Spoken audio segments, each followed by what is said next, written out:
crème d'amande, la crème d'amande. Je vais faire 250 g de beurre en crème d'amande. Donc on prend un beurre, plutôt un beurre d'incorporation. 250 g ici, c'est pour nous, pour tout le monde. Voilà. Il est déjà mou, il est déjà pommade, c'est parfait. On met à tourner. S'il est dur, on le met un petit peu au micro-ondes et puis il devient pommade. Hein, c'est pas... Là, il est tout pommade. On met à tourner à fond. Pendant que ça tourne, j'incorpore ici mes 250 g de sucre semé. J'ai ici 250 g d'œuf et 250 g de poudre d'amande. On peut réduire un petit peu en œuf si on veut quelque chose d'un peu plus ferme. On n'est pas obligé de fariner. Si on veut faire un peu plus ferme, on peut mettre un peu moins d'œuf. Ça c'est vraiment la crème d'amande traditionnelle. C'est de base.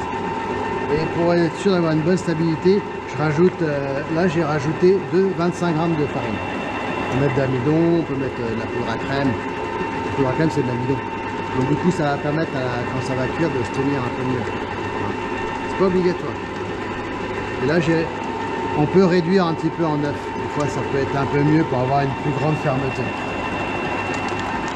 Je mets un petit peu d'amande dans les œufs blanchis et aussitôt je commence à incorporer ici les œufs. Ça va tenir la moitié. Voilà, crème d'amande traditionnelle. Je vais venir corner.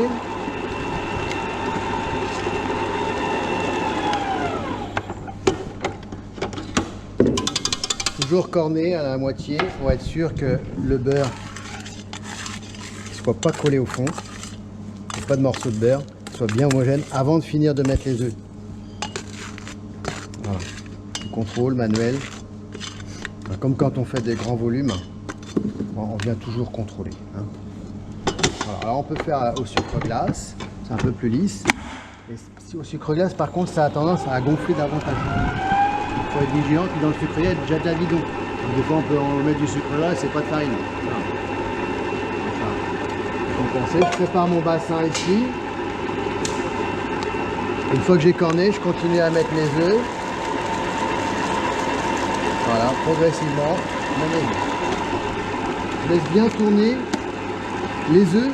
Il y a beaucoup de beurre et je mets des œufs avec les œufs.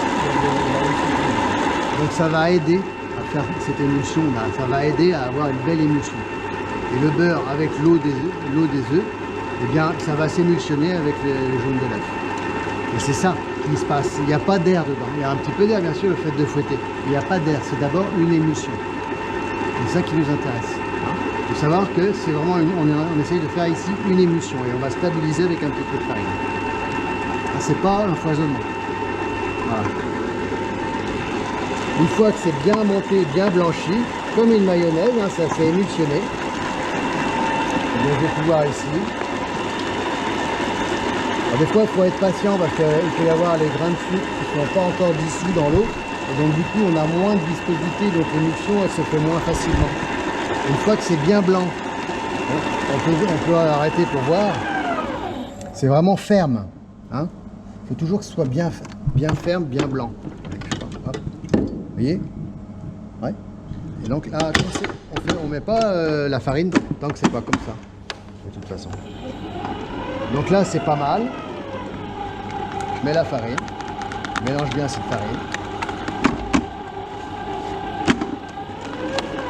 Et c'est fini. Là, si on l'utilise. Il n'y a pas de difficulté. Vous voyez, on est bien ferme. Une belle crème d'amande. On vérifie toujours là sur la fin que ce soit homogène. Hein. Ok, bien blanchi. Même quand on fait à la main, il faut penser à bien blanchir. Hein. Mais c'est un peu plus dur à la main, hein. C'est plus fastidieux. Hein. Voilà, on réserve ça pour le montage des tartelettes. C'est parfait.